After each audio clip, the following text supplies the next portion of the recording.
শ্ৰদ্ধেয় সংবাদকৰ্মীসকল আপোনালোক সকলোকে নমস্কাৰ জনাই শ্ৰদ্ধা জনাই চমুকে আজি আমাৰ শিল্পী জুবিন গাৰ্গ তেখেতৰ মৃত্যু সন্দৰ্ভত ৰহস্যজনক মৃত্যু সন্দৰ্ভত বা অসমৰ মুখ্যমন্ত্ৰী কোৱাৰ নিচিনাকৈ জুবিন গাৰ্গৰ হত্যা সন্দৰ্ভত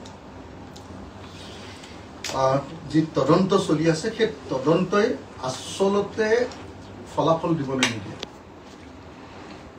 সেই তদন্তৰ ফলাফল কি হ'ব পাৰে মোৰ দৃষ্টিভংগীটো কেনেকুৱা আমাৰ ৰাইজৰ দলৰ অভিমতটো কেনেকুৱা তদন্তৰ গতিক লৈ আমাৰ কেনেকুৱা অভিমত এই সম্পৰ্কে আপোনালোকৰ লগত আমাৰ ভাৱখিনি বিনিময় কৰিব খুজিছোঁ প্ৰথম কথা আমি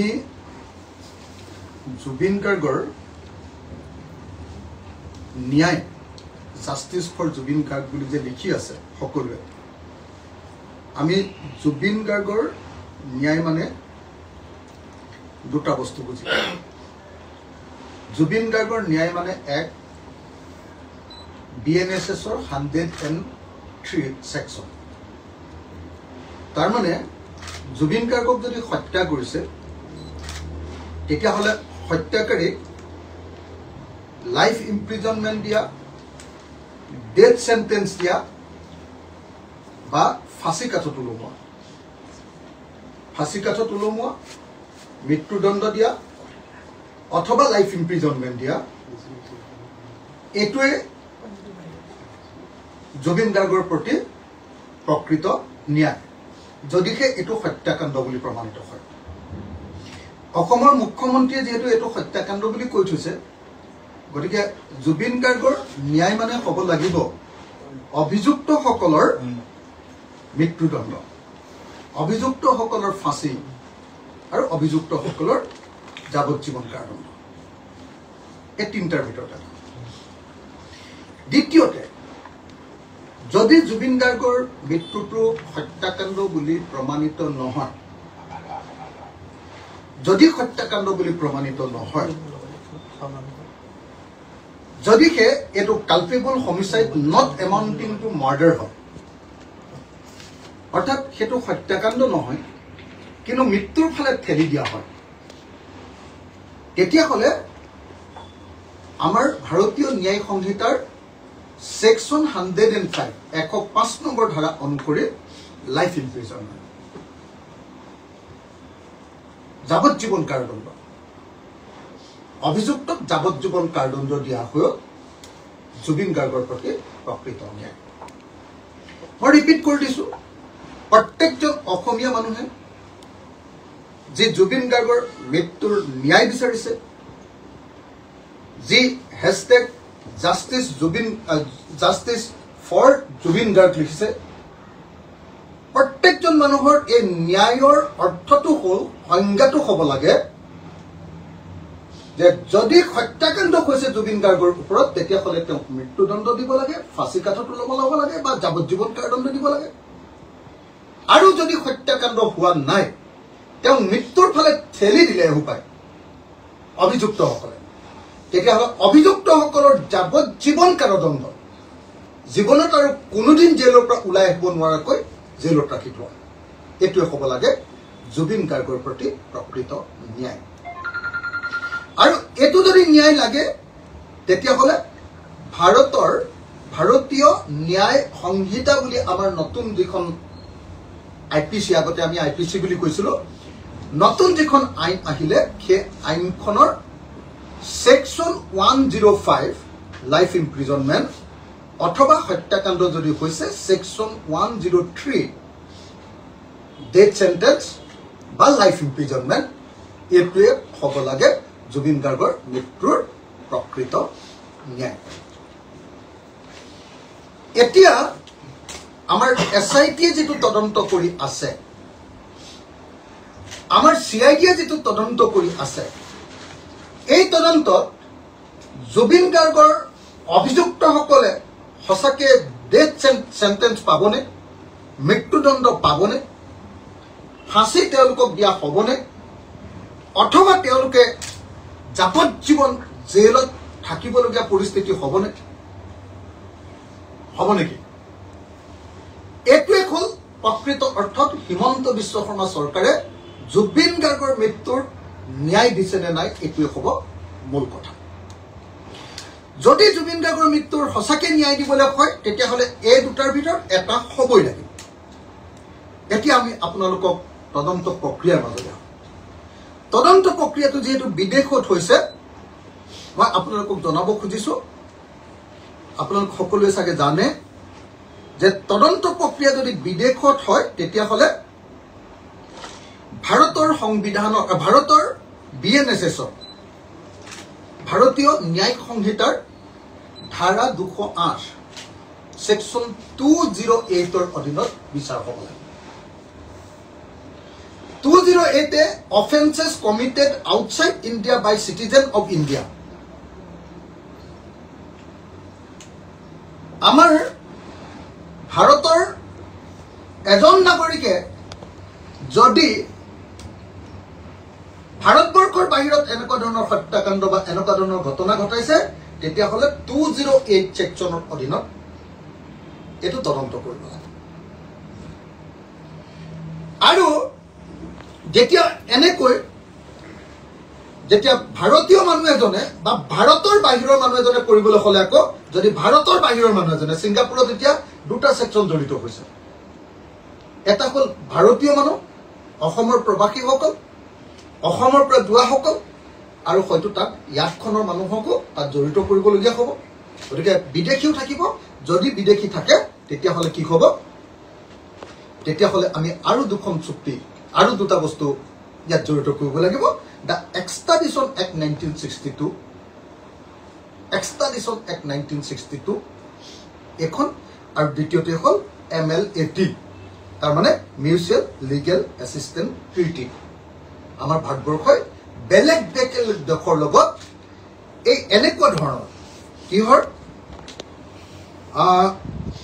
গেদাৰ information exchange information to enforce criminal laws যদি কোনোবা বেলেগ দেশত যদি কিবা এনেকুৱা ধৰণৰ ঘটনা ঘটে ক্ৰিমিনেল যদি ঘটনা ঘটে ক্ৰিমিনেল ল এখন বেলেগৰ দেশত যদি এপ্লাই কৰিবলৈ হয় তেতিয়াহ'লে এপ্লাই কৰিবৰ কাৰণে আমাৰ MLAT নামৰ এখন বুজাবুজিৰ চুক্তি আছে বেলেগ বেলেগ দেশৰ লগত ট্ৰিটি আছে আৰু সেই ট্ৰিটি অনুসৰি কি কয় সেইখন দেশে আমাক তথ্য দিবলৈ বা সেইখন দেশত থকা মানুহক আমাৰ দেশৰ হাতত গতাই দিবলৈ বাধ্য গতিকে এই গোটেই মই আকৌ এবাৰ কৈ দিলোঁ BNSSৰ 208 সেকশনৰ অধীনত এই বিচাৰ হয় এই বিচাৰ বিদেশী মানুহ জড়িত থাকিলে দ্য এক্সট্ৰাডিশ্যন এক্ট 1962 আৰু MLAT mutual legal assistance treaty এই তিনিটা বস্তুৰ আমাৰ অত্যন্ত প্ৰয়োজন আৰু বিদেশত হোৱা ঘটনাৰ কেনেকৈ বিদেশত গৈ তদন্ত কৰিব কালি আমি দেখিছিলোঁ HITৰ যিজন মুৰব্বী কি নাম আছিলে মুন্না প্ৰসাদ গুপ্তা মুন্না প্ৰসাদ গুপ্তাই কৈছে যে আমি আমাৰ এখতিয়াৰ নাই অসমৰ মুখ্যমন্ত্ৰীয়ে কৈছে যে আমাৰ এখতিয়াৰ নাই সিংগাপুৰত গৈ তদন্ত কৰা এতিয়া আমাৰ BNSSে কি কৈছে BNSSে যেটো কথা কৈছে BNSSৰ বিদেশত গৈ তদন্ত কৰা সম্পৰ্কে দুটা কথা কৈছে দুটা সেকশন এটা হ'ল BNSSৰ 112 সেকশন আৰু আনটো হ'ল 114 সেকশন সেকশন 112 আৰু সেকশন 114 112 আৰু 114 112ত কি কৈছে আপোনালোকে চাব দেই letter of request to competent authority for investigation in a country or a place outside India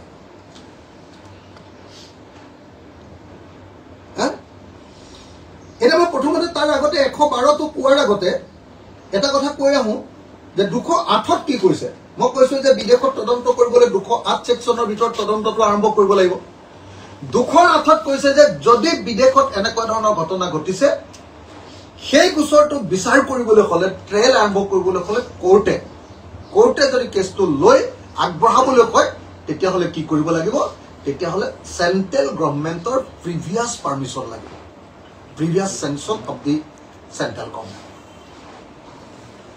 তাৰমানে গোচৰটো কোৰ্টত চলোৱাৰ আগত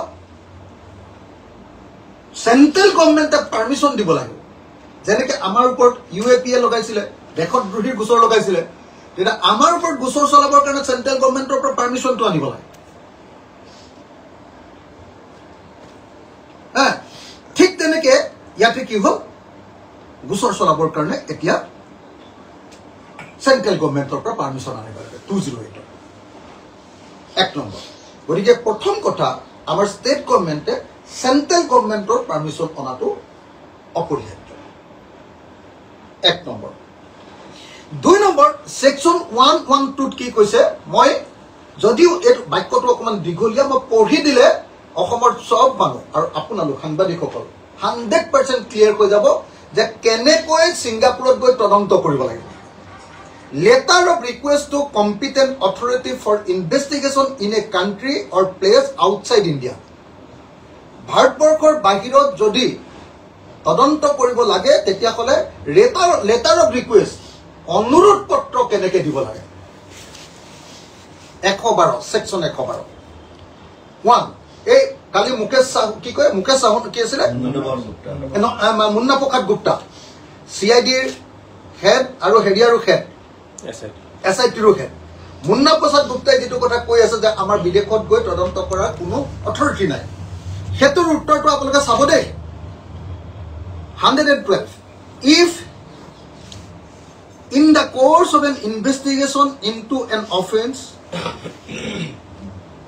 an application is made by the investigating officer or any officer superior in rank to the investigating officer ayojon but tatke dangor jijon officer that evidence may be available in a country or place outside India any criminal court may issue a letter of request to a court or an authority in that country or place competent to deal with such a request to examine orally any person supposed to be acquainted with the facts and circumstances of the case and to record his statement tar pisor to mak kaidem ki kole tetiale etiale Singapore governmentor pra jodi kiba khobor anibo lage তদন্ত যদি সহযোগিতা কৰিব লাগিব তেতিয়া হলে আমাৰ যিখন criminal কোৰ্টত এই কেছটো চলি আছে criminal court may issue a letter of request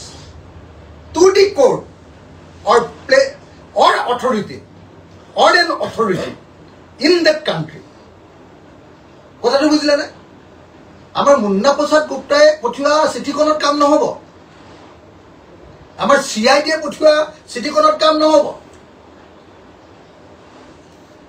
হেতু কোৰ্টৰ জৰিয়তে যাব লাগিব কোৰ্টে সেইখন কোৰ্টলে তেওঁলোকৰ সেই এৰিয়াত পৰা কোৰ্টখনলে চিঠি পঠিয়াব লাগে নহলে বা তাৰ কম্পিটেন্ট অথৰিটি কোৰ্টে পঠিয়াব লাগিব চিঠিখন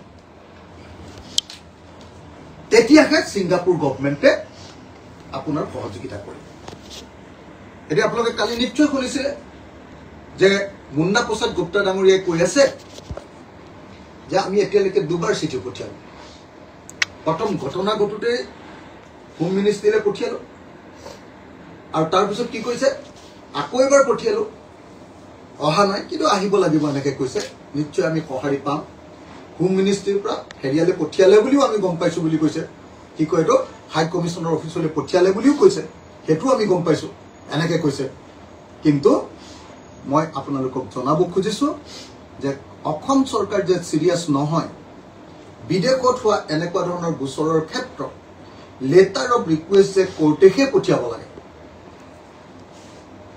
সেই কথাটো এতিয়ালৈকে অসমৰ মানুহক কোৱা নাই বা তেওঁলোক এই ক্ষেত্ৰত সিৰিয়াস হৈ সেই কামটো কৰা নাই গতিকে মই ভাবো যে পুলিচে পঠিওৱা বা আইঅ'এ পঠিওৱা কোনো নটিছত যদি ছিংগাপুৰত থকা কোনো মানুহ নাহে তেতিয়াহ'লে অসম চৰকাৰ বা ভাৰত চৰকাৰে একো কৰিব নোৱাৰে একোৱে কৰিব নোৱাৰে আহিবলৈ হলে এক্টৰ মতে কি কৰিব লাগিব ক্ৰিমিনেল কোৰ্টখন য'ত এই কেছটো চলি আছে সেই কোৰ্টৰ পৰা চিঠি যাব লাগিব তাৰ কোৰ্টলৈ প্লেচ অফ অকাৰেন্সৰ কোৰ্টলৈ নহ'লে বা তাৰ কম্পিটেণ্ট অথৰিটিলৈ যাব লাগিব, তেওঁলোকে চাগে কোৰ্টত জমা দিব। এতিয়া এই কামটো নকৰাকে যিটো তদন্ত চলাই আছে, এই তদন্তই কোনো পধ্যে আমাৰ জুবিন গাৰ্গক ন্যায় দিব নোৱাৰে, গেৰাণ্টি, এইটো গেৰাণ্টি আছে। আৰু অকল কোৰ্টৰ চিঠি পঠিয়ালে নহ'ব, কোৰ্টত পোৱা এভিডেন্সবিলাক, সেই মানুহকেইজন যে বিচাৰিছে আমি এইকেইটা প্ৰমাণ পাইছো, আমুক অভিযুক্তই এনেকুৱা ষ্টেটমেণ্ট দিছে কাৰণে এই মানুহজনক লাগে, এইবুলি তাৰ লগত ডকুমেণ্টটো পঠিয়াব লাগে। কিন্তু এতিয়া মুন্না প্ৰসাদ গুপ্তাই আপোনালোকক কি ক'লে, SIT ক্ষেত্ৰজনে আপোনালোকক কি ক'লে, নিজে মনত পেলাওক, আপোনালোকে সাংবাদিকসকলে নিজে মনত পেলাওক। তেখেতে কৈছে যে আমি হোম ডিপাৰ্টমেণ্টলৈ চিঠি দিছোঁ, আৰু ইণ্টাৰেষ্টিংলি হোম ডিপাৰ্টমেণ্টলৈ নহয়। এই ঘটনা ডেফিনেটলি এক্সটাৰ্নেল এফেয়াৰ্ছ মিনিষ্ট্ৰীয়েহে দিব লাগিব। একদম ক্লিয়াৰলি লিখি থোৱা আছে যে আমাৰ নডেল ডিপাৰ্টমেণ্টটো কিন্তু এক্সটাৰ্নেল এফেয়াৰ্ছ মিনিষ্ট্ৰী। আৰু আপোনালোকে সকলোৱে জানে যে এই যিখন ছিংগাপুৰত যিখন হেৰি পাতিছিলে, নৰ্থ ইষ্ট ফেষ্টিভেল পাতিছিলে, সেই ফেষ্টিভেলখন প্ৰেজেণ্ট কোনে কৰিছিলে, কোনে পাতিছিলে? আমাৰ ভাৰতবৰ্ষৰ এক্সটাৰ্নেল এফেয়াৰ্ছ মিনিষ্ট্ৰীয়ে। যদি আপোনালোকে মোক বিশ্বাস কৰা নাই, মই তেতিয়াহ'লে আপোনালোকক ফটোখনেই দেখুৱাই দিব পাৰোঁ। এক্সটাৰ্নেল এফেয়াৰ্ছ মিনিষ্ট্ৰীৰ মানে আপোনালোকে যিকোনো এতিয়া হেৰিয়াৰ নৰ্থ ইষ্ট কি কয় আপোনাৰ, নৰ্থ ইষ্ট আপোনাৰ ভাইটি এখন দেছোঁ, ফটোখন মই দেখুৱাই দিওঁ যে নৰ্থ ইষ্ট ফেষ্টিভেলৰ যি এডভাৰটাইজমেণ্ট আপোনালোকে চাওক। এই এডভাৰটাইজমেণ্ট, এয়া জুবিন গাৰ্গৰ প্ৰগ্ৰেমটোৰ এডভাৰটাইজমেণ্ট হয়নে বাৰু? চাওক আপোনালোকে, এয়া জুবিন গাৰ্গৰ প্ৰগ্ৰেমটোৰ এডভাৰটাইজমেণ্ট, এইটো নৰ্থ ইষ্ট হেৰিয়াৰ। এইটো চাবই নালাগে, এক্সটাৰ্নেল এফেয়াৰ্ছ মিনিষ্ট্ৰীৰ ৱেবছাইটতো গৈ চাওক আপোনালোকে, একেখনেই আছে। তাত কোনে কোনে স্পনচৰ কৰিছে আপোনালোকে নিজে চাব দেই। আপোনালোকে কোনে কোনে স্পনচৰ কৰিছে যদি চাই, তেতিয়াহ'লে আপোনালোকে দেখিবলৈ পাব। এইখন চব, এইখনত কোন আছে? Ministry of external affairs, government of India, high commission of India Singapore, presence. এইটো চাওক, হয় নে নহয় আপোনালোকে চাই লওক, নিজেই হেৰি কৰি চাই লওক।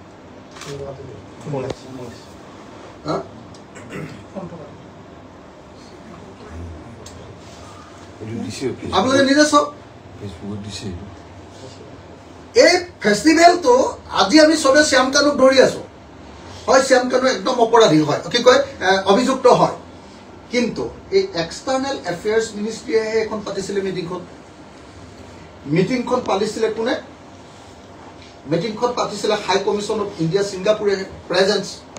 মিটিংখনত পইচা কোনে দিছিলে চাওক, পইচা দিছিলে চাওক, এইটো চাওক, গভৰ্ণমেণ্ট অফ আছাম, অশোক কি কয় স্তম্ভ, অশোক স্তম্ভলৈ, এয়া গভৰ্ণমেণ্ট অফ আছাম হয়নে নহয় আপোনালোকে নিজে চাই লওক। এইটোতো এতিয়া ধৰিব পাৰিছেনে? গভৰ্ণমেণ্ট অফ আছাম হয়নে নহয় চাই লওক আপোনালোকে। গভৰ্ণমেণ্ট অফ আছাম, আৰু তাৰ তলত গভৰ্ণমেণ্ট অফ মিজোৰাম, এইটো government of Assam, government of Mizoram. তাৰপিছত ওপৰতো মই আকৌ এবাৰ দেখুৱাই দিওঁ, আপোনালোকে এইটো লৈ লোৱা ভাল, আৰু নহ'লে মানুহবিলাকে এনেই মিছামিছি কথা কৈ থাকে।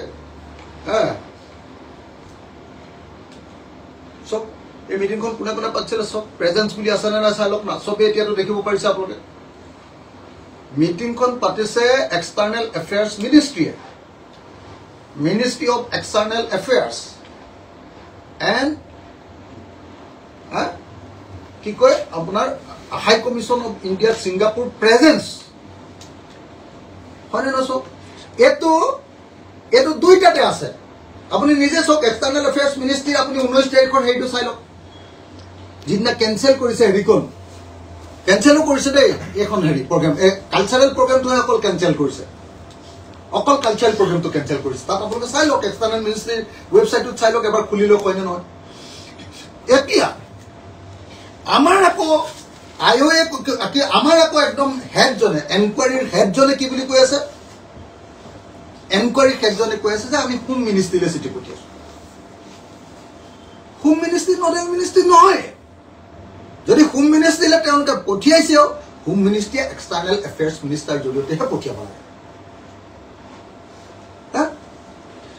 আৰু এক্সটাৰ্নেল এফেয়াৰ্ছ মিনিষ্ট্ৰীয়ে পঠিওৱাৰ উপৰিও মই আকৌ কৈ দিলোঁ, আপোনালোককতো দেখুৱাই দিলোঁ এতিয়া যে এইটো কোৰ্টৰ কাগজ পাব লাগিব। যাব লাগিছিলে কোৰ্টৰ পৰা চিঠিখন, গৈছে আমাৰ CIDৰ পৰা চিঠিখন। পৃথিৱীৰ কোন CIDক আপোনাৰ ছিংগাপুৰ গভৰ্ণমেণ্টে পাত্তা দিব? নিজে আপোনালোকে কওক। একদম প্ৰচিডিউৰেল, একদম নিয়ম নজনাকে কামটো হৈ আছে এতিয়া। কালি বক্তব্য শুনিলৈ আমি যিটো বুজি পালোঁ। দ্বিতীয়তে আপুনি চাওক 114 নম্বৰ BNSSৰ ছেকশ্যন, তাত কি কৈছে? Assistance in securing transfer of person.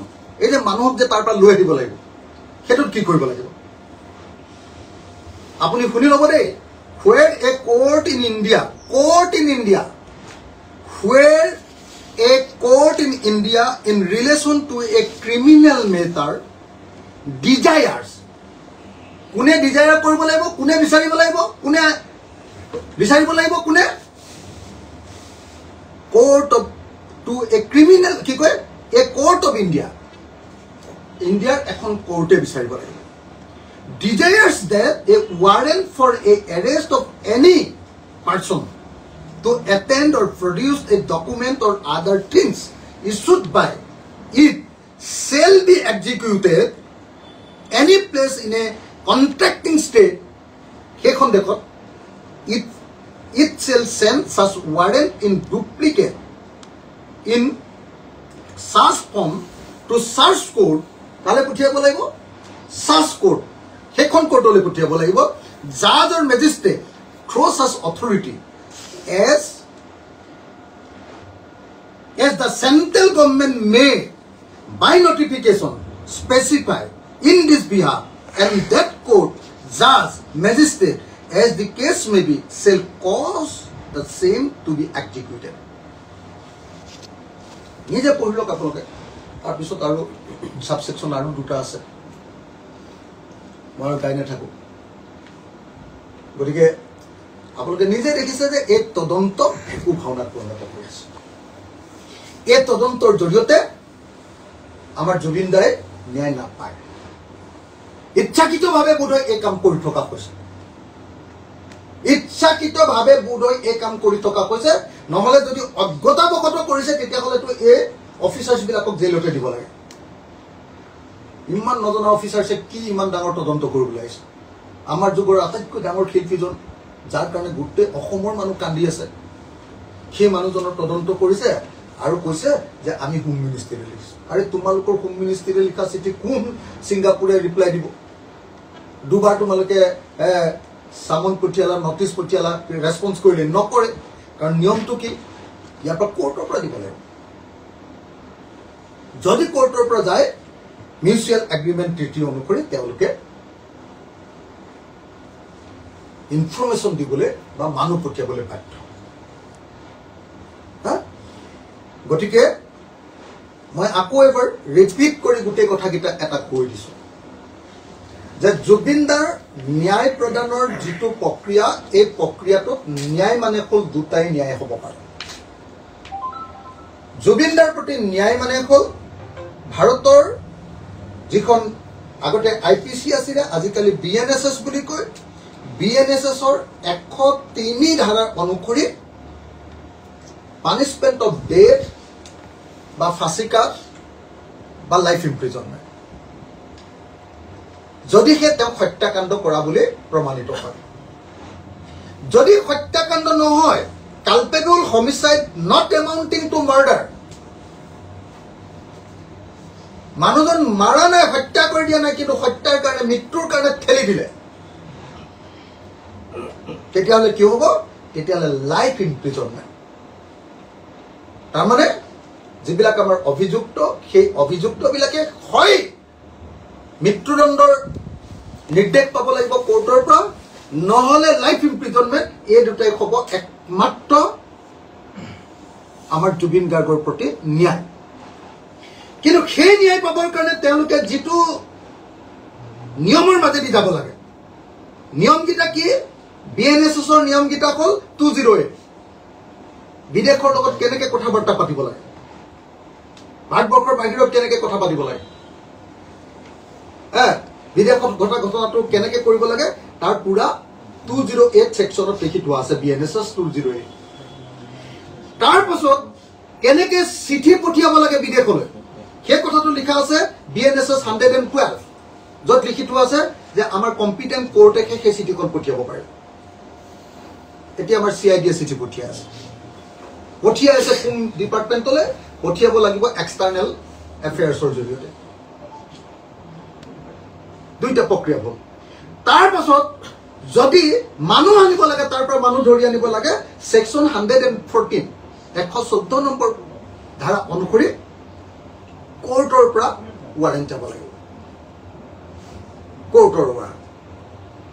তাত থকা অসমীয়া মানুহকেইটাৰ কাৰণেও, প্ৰবাসী অসমীয়া কেইজনৰ কাৰণেও, আৰু তাত থকা ছিংগাপুৰৰ বাসিন্দা, যেনেকৈ ধৰক সেই ইয়াতখনৰ কেপ্টেইনজন, তেওঁকো আনিব পাৰিব। একদম ক্লিয়াৰলি লিখি থোৱা আছে, MLT-য়ে ক্লিয়াৰলি কৈ দিছে যে এইটো দিবই লাগিব, ইনফৰমেশ্যনখিনিও দিব লাগিব আৰু হেৰিও দিব লাগিব, কি কয় মানুহো দিব লাগিব।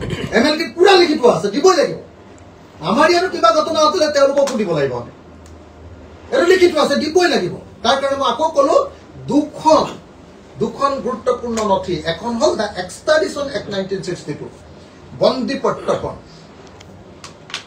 আৰু কোনখন MLAT mutual legal assistance treaty, এই দুখন কাৰ্যকৰী কৰিব লাগিব। এতিয়া মই আইনগত কথাকেইটা আপোনালোকক এইখিনিতে সামৰো। এটা প্ৰেক্টিকেলি আমি যে কৈ আছো যে জুবিনদাৰ এই গোচৰটোত প্ৰকৃত ন্যায় নাপায়, কেতিয়াও নাপায়। মই আপোনালোকক আজি লিখি দিব পাৰোঁ, আপোনালোকক মই গেৰাণ্টি দি আছো, যি ধৰণে তদন্ত চলি আছে এই তদন্তত জুবিন গাৰ্গে ন্যায় নাপায়। কেলে নাপায়? ভাৰতীয় আইন অনুসৰি, ভাৰতীয় আইন মতে, যদি আপুনি ভাৰতীয় আইনত মতে তদন্ত কৰে, তেতিয়াহ'লে কি হ'ব লাগে জানেনে? তেতিয়াহ'লে প্ৰথম কথাটোৱে হ'ল যে ভাৰতীয় আইনত প্লেচ অফ অকাৰেঞ্চত গৈ তদন্ত কৰিবই লাগিব। য'ত ঘটনা ঘটিছে তাত গৈ তদন্ত কৰিবই লাগিব। আমাৰ ভাৰতীয় আইনে ঘটনা ঘটাৰ ঠাইত তদন্ত নকৰাকৈ তদন্ত কৰাৰ কোনো চিষ্টেম আমাৰ ভাৰতীয় আইনত নাই।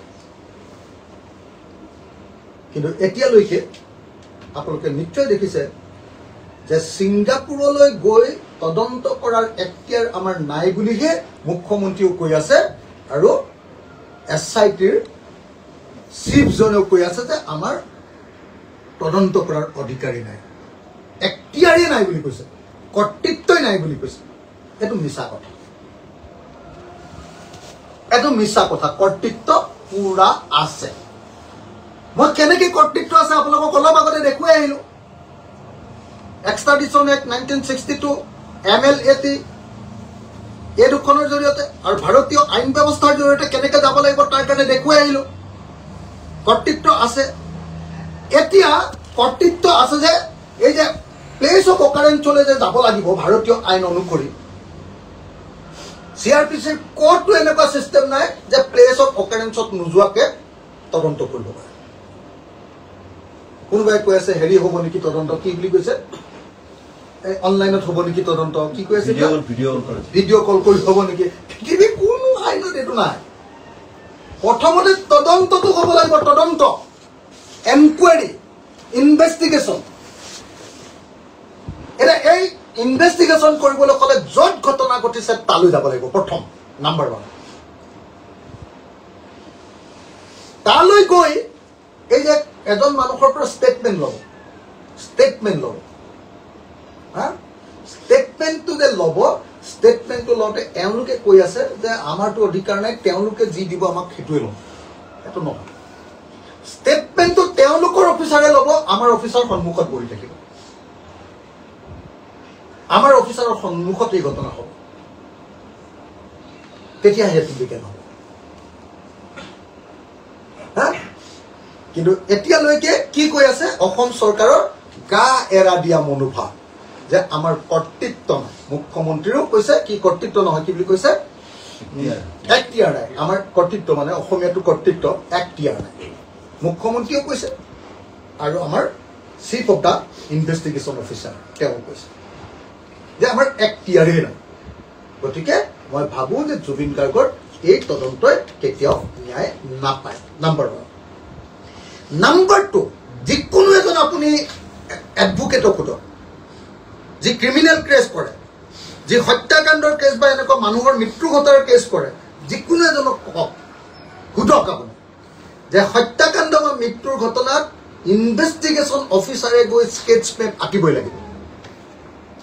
স্কেটছ মেপ যদি নবনায়, স্কেটছ মেপ জানে নহয় আপোনালোকে, সাংবাদিকবিলাকেও জানে স্কেটছ মেপ। তাৰমানে এইটো ঠাইত মানুহজন আছিলে, এইটো ঠাইত জাপ মাৰি দিছিলে, এইটো ঠাইৰ পৰা এইটো ঠাইলৈ সাঁতুৰি গৈছিলে, এইটো ঠাইৰ পৰা সাঁতুৰি আঁকোতে এইডোখৰতে ৰৈ গ'ল, সেই ৰৈ যোৱাৰ পাছত তেওঁ এইডোখৰৰ পৰা উদ্ধাৰ কৰিলে, উদ্ধাৰ কৰি আনি এইখনত উঠালে, এইখনৰ পৰা এইডোখৰলৈ লৈ গ'ল। এই যিটো স্কেটছ মেপ কেনেকৈ ঘটনাটো ঘটিলে, এই স্কেটছ মেপটো যেতিয়ালৈকে নবনাব তেতিয়াহ'লে এই স্কেটছ মেপ নাথাকিলে লগে লগে বেনিফিট অফ ডাউট বুলি কয়, একদম বেনিফিট লাভ কৰি যাব যে কেছটোত যিকোনো প্ৰকাৰে অভিযুক্ত খালাচ হৈ যাব, একুইটেল খালাচ, কোনো পধ্যে ফচাব নোৱাৰে, কাৰণ স্কেটছ পেপে নাই। সদায় হাইকোৰ্ট বা সুপ্ৰিম কোৰ্টলৈ গুচি গ'লে হ'ল আৰু এই স্কেটছ পেপ নাই, গুচি যাম।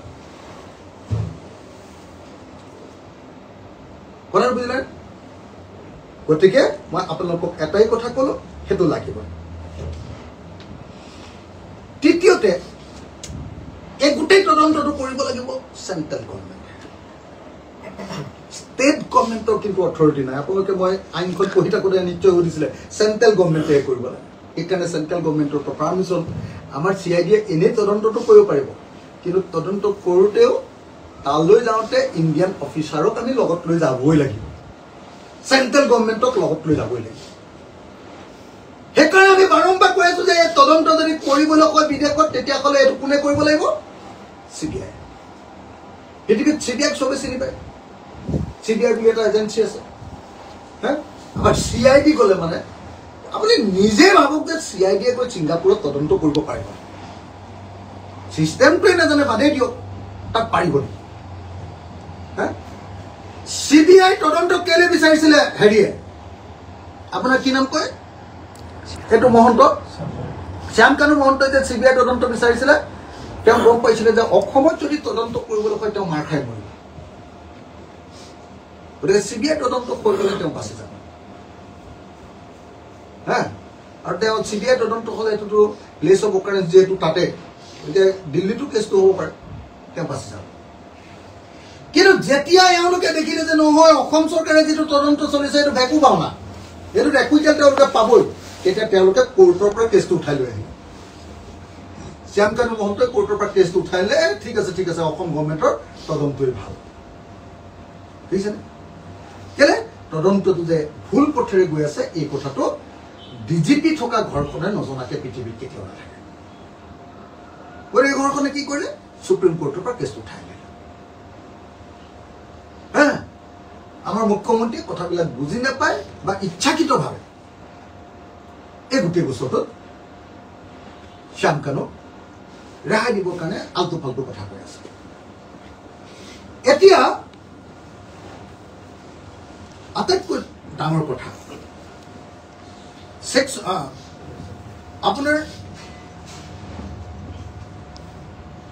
আপোনালোকক মই এটা কথা ক'লো, দুটা কথা ক'লো এতিয়ালৈকে। এইটো কথা প্লেচ অফ অকাৰেঞ্চ, ঘটনা ঘটা ঠাইত গৈ তদন্ত কৰিব লাগিব।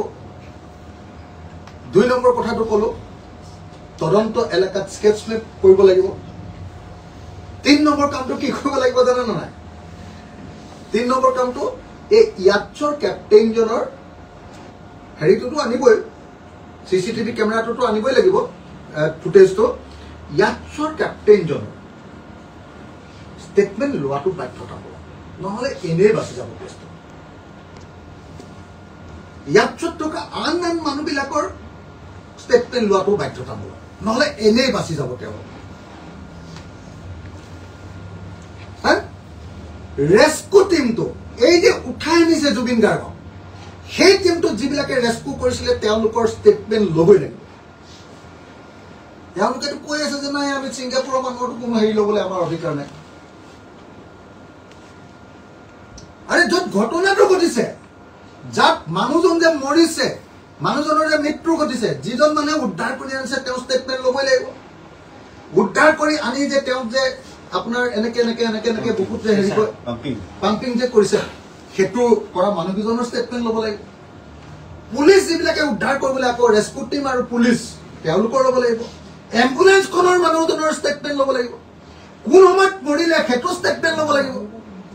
যদি ডাক্তৰৰ ওচৰত গৈ মৰিছে ডাক্তৰৰ ষ্টেটমেণ্ট, আকৌ ডাক্তৰৰ ষ্টেটমেণ্ট ল'লেও নহ'ব, ডাক্তৰে যে ডেথ চাৰ্টিফিকেট আৰু হেৰিখন দিছে, এইটো কি ৰিপৰ্ট বুলি কয়, মৰণোত্তৰ পৰীক্ষাটো পষ্টমৰ্টেম ৰিপৰ্ট, পষ্টমৰ্টেম ৰিপৰ্ট দিয়া মানুহজনৰ ষ্টেটমেণ্ট ল'ব লাগিব, ল'ব লাগিবই, নহ'লে কেছতটো কেতিয়াও নফচে। নহ'লেতো কেছতে নফচে কোনো মানুহ। আপোনালোকে জানে গাড়ী ড্ৰাইভাৰ যিকেইজনে সেই মানুহজনক উঠাই আনিছিলে তেওঁ ষ্টেটমেণ্ট ল'ব লাগিব। এইবিলাক যদি নকৰে তেতিয়াহ'লে এই তদন্তত কেতিয়াও কোনো মানুহ কেতিয়াও নফচে। আমিতো ভাই গোটেই জীৱন মোৰ ওপৰত 165টা গোচৰ আছে, আমিতো বুঢ়া হৈ গৈছো কেছ খেলি খেলি।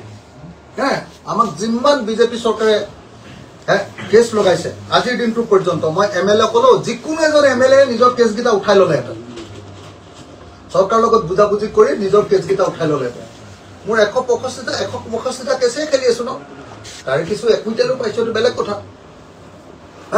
কিন্তু 165টাৰ ভিতৰত 165টা কেছেই খেলি আছো। আমাৰ সেইকাৰণে অভিজ্ঞতা আছে, আমি মোটামুটি ল' বিলাক পঢ়িব জানো, বুজি পাওঁ, আৰু ল' পঢ়ি দেখিছো, আৰু মোৰ এডভোকেটৰ লগত কথা পাতি দেখিছো, আৰু এডভোকেটৰ উপৰিও গুৰুত্বপূৰ্ণ যিবিলাক প্ৰশাসক আছে, এডমিনিষ্ট্ৰেটৰ, ডাঙৰ ডাঙৰ অফিচাৰ, তেওঁলোকৰ লগত কথা পাতি বুজি উঠিছো যে আমাৰ গোটেই তদন্তটো সম্পূৰ্ণৰূপে এটা প্ৰশাসন, এটা ভুৱা তদন্ত চলি আছে, আৰু এই তদন্তৰ জৰিয়তে কেতিয়াও জুবিন গাৰ্গে ন্যায় নাপায়। আকৌ এবাৰ কৈ দিছো, জুবিন গাৰ্গৰ ন্যায় মানে দুটাই, হয় মৃত্যুদণ্ড অভিযুক্তৰ, নহ'লে যাৱজ্জীৱন কাৰাদণ্ড। আৰু এতিয়া যিটো তদন্ত চলি আছে এইটো যাৱজ্জীৱন কাৰাদণ্ডও বাদ দিয়ক, মৃত্যুদণ্ডও বাদ দিয়ক, 1 বছৰৰ কাৰণেও কোনেও কাকো জেল খুৱাব নোৱাৰে। 1 বছৰৰ কাৰণেও কোনেও কাকো জেল খুৱাব নোৱাৰে, কাৰণ প্লেচ অফ অকাৰেঞ্চত তদন্ত নকৰাকে কেতিয়াও ভাৰতীয় আইনে তদন্ত কৰাৰ কোনো নিয়ম বান্ধি দিয়া নাই।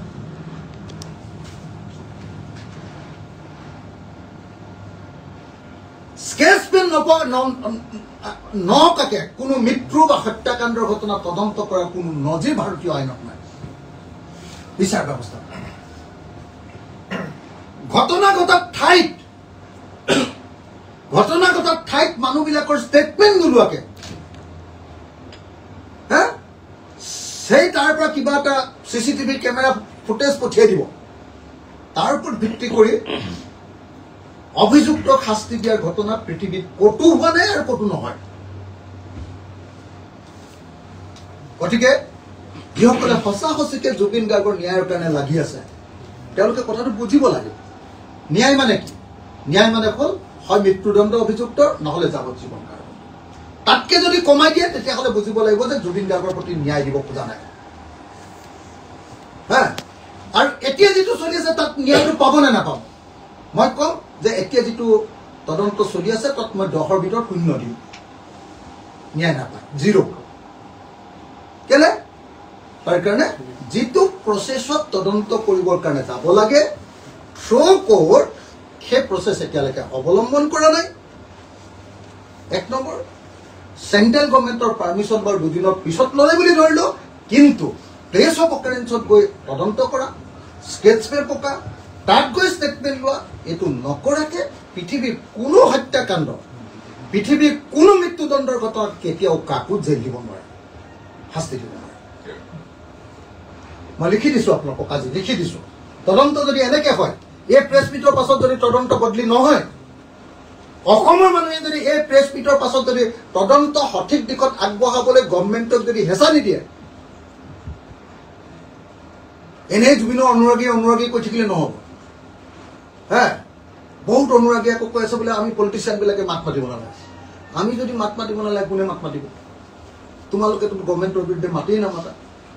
এনেই জাষ্টিছ জুবিন গাৰ্গ বুলি লিখি দিলে গভৰ্ণমেণ্টে তোমাক ন্যায় দিব নেকি? হে, গভৰ্ণমেণ্টক প্ৰেছাৰ দিব লাগিব, কথাবিলাক উদঙাই দিব লাগিব, কথাবিলাক ধৰিব লাগিব। কিছুমানে লিখি আছে বোলে বোলে পলিটিচিয়ানে মাত নামাতিবা। হিমন্তই তাৰমানে চব পলিটিক্স কৰি থাকিব, আমি মাত মাতিব নালাগে।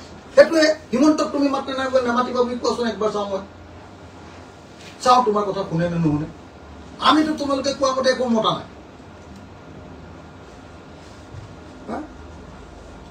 হিমন্তই তোমাক নমতাকে চাওঁ। এইবোৰ পলিটিক্স, ভাল পলিটিক্স নহয় দেই। চবেই মাত মাতিলে, অখিল গগৈ যদি মাত নামাতে, প্ৰথমটোতো তদন্তৰ কাৰণে কোনে মাত মাতিলে? যদি মাতেই নামাতে, কোনে মাত মাতিব?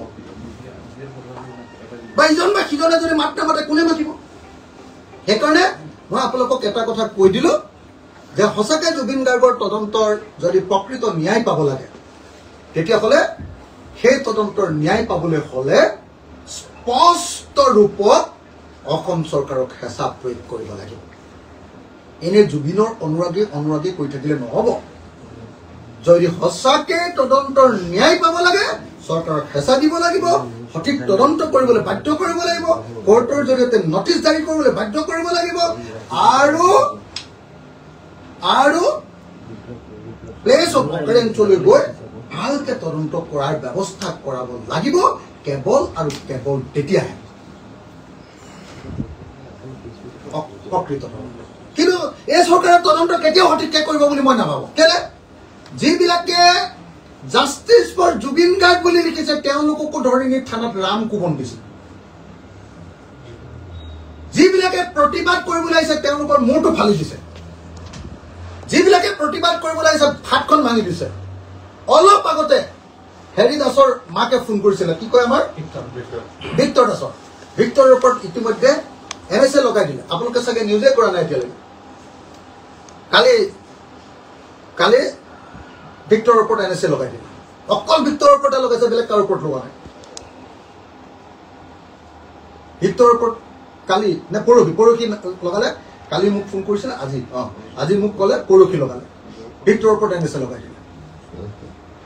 মাকে কৈছে ভিক্টৰৰ ওপৰত NSA লগালে, তেওঁলোকলৈ খেদি আহি গ'ল। আৰু কাৰো ওপৰত লগোৱা নাই, অকল এজনৰ ওপৰত বুলি মাকে কৈছে। অকল এজনৰ কৈছে, আৰু কাৰো লগত। মই সুধিছো যে অজয় ফুকনৰ ওপৰত লগালে? নাই, লগোৱা নাই। অকল হেৰিৰ ওপৰত লগাইছে, ভিক্টৰ। গতিকে মই আপোনালোকক এটাই কথা কৈ দিলোঁ, আপোনালোকে দেখিছে চাগে যে অভিযুক্ত জুবিন গাৰ্গৰ অভিযুক্তৰ প্ৰতি নৰম আৰু জুবিন গাৰ্গৰ ন্যায় বিচৰাৰ প্ৰতি গৰম। এইটোৱে হ'ল এই মুহূৰ্তত হিমন্ত বিশ্ব শৰ্মা চৰকাৰৰ নীতি। কাৰোবাৰ হাত ভাঙিছে, কাৰোবাৰ ভৰি ভাঙিছে, কাৰোবাৰ মূৰ ফালি দিছে, কাৰোবাক NSA লগাইছে।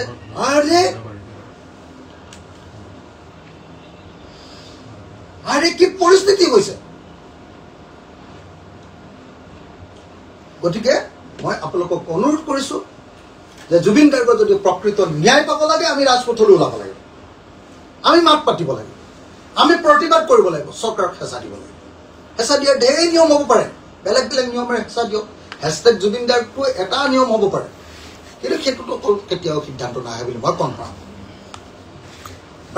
আৰু যে কোনোবাই কৈছে এই ৰাজনীতি কৰা মানুহে মাতিব নালাগে, আমি বহি দিম তেতিয়া এটা শব্দও নোলাব। আৰু 10 দিনৰ পাছত এইবিলাক কৈ লাভ নাই। চবেই মাতিব লাগিব, ৰাজনীতি কৰা মানুহো মাতিব লাগিব, সংগঠন কৰা মানুহো মাতিব লাগিব, জুবিন গাৰ্গৰ অনুৰাগীও মাতিব লাগিব, জুবিন গাৰ্গক ভাল পোৱা মানুহো মাতিব লাগিব, জুবিন গাৰ্গৰ পৰিয়ালৰ মানুহো মাতিব লাগিব। তেতিয়াহে ৰিজাল্ট লাগিব। চবেই সাংবাদিকেও মাতিব লাগিব। কিন্তু মুখ্যমন্ত্ৰীয়ে কৈছে যে বিজেপি চৰকাৰে ন্যায় দিলে বুলিয়ে কৈছে। মানে চৰকাৰ হিমন্ত বিশ্ব শৰ্মাই কৈছে যে ন্যায় দিলো মানে কি ক'লে, আমি সিদ্ধাৰ্থ শৰ্মাৰ কেৰিয়াৰ গ্ৰেপ্তাৰ কৰোঁ। কি কয় আপোনাৰ শ্যাম কাঠত আমি গ্ৰেপ্তাৰ কৰিলোৱে কৈছে অভিযুক্তবিলাকক মেইন অভিযুক্ত গ্ৰেপ্তাৰ কৰিলো আমি ন্যায় দিলোৱে তাৰমানে অৰ্থটো হ'ল যে জুবিন গাৰ্গক ন্যায় দিবৰ কাৰণে হিমন্ত বিশ্ব শৰ্মা মন যে নাই আৰু ইয়াতে যে গোচৰটো সামৰিলে আৰু এতিয়া এটাই কাম কৰিব আৰু আপোনালোকে লিখি থৈ দিয়ক মই সংবাদ মাধ্যমৰ জৰিয়তে ৰাজহুৱাকে কৈছো এটাই কাম কৰিব কি কৰিব ইলেকশ্যনৰ দিনটোলৈকে কানি মুনি কিবা কিবি কৰি এতিয়াতো যিকেইটা কেছ লগাইছে সেইকেইটা কেছততো ইলেকশ্যনলৈকে ৰাখিবও নোৱাৰে শ্যাম কানু মহন্ত মই কনফাৰ্ম কৰি দিছোঁ সেইকাৰণে তেওঁলোকে ই ডি লগাইছে যে এই হেৰিয়াৰ কেছটো পইচাৰ কেছটো অৰ্থনৈতিক হেৰিয়াৰ বেলেগ একো কাৰণ নহয় আচল কেছটো ভালকে তদন্ত নকৰি এনেই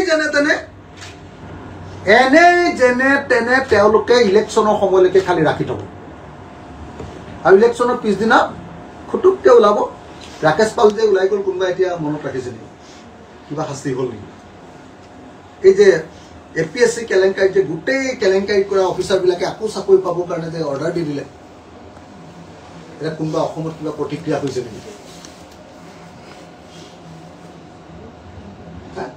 মই খাটাংকে কৈছো আপোনালোকে চাই থাকক হিমন্ত বিশ্ব শৰ্মাই যিটো ৰাজনীতি কৰিছে এই ৰাজনীতিটো অকল এটাই হ'ব ইলেকশ্যনৰ দিনটোলৈকে ইলেকশ্যনৰ দিনলৈকেও নেৰাখিলেহেঁতেন